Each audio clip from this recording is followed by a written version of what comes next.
Esta é a imaxe que ilustrará a cartelería da Ribeira este Nadal. A súa autora é Rosa Sanlés, unha moza con autismo, usuaria de Amicos, que gañou o primeiro premio do concurso escolar de debuxo de Nadal organizado polo Concello. O xurado distinguiu a obra de Rosa de entre os 160 traballos presentados pola súa orixinalidade e a facilidade para a súa reproducción. A súa orixinalidade, a composición, o tratamento da cor e significado cun resultado que transmite os valores do Nadal.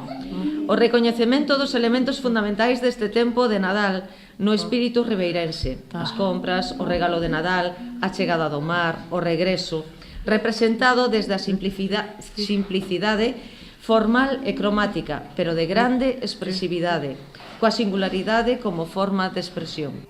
A educadora de Rosa explicou o proceso de creación da obra, inspirada na figura de Papá Noel, coas achegas persoais da autora. Foi no pintando nos colores que ela lle gustan. E despois, para terminar,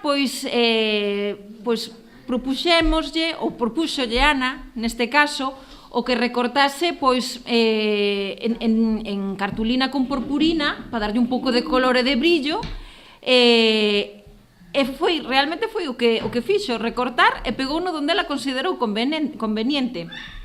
Ademais da edición da imaxe en todo o material promocional da campaña navideña, a gañadora recibiu un lote de libros e un agasallo.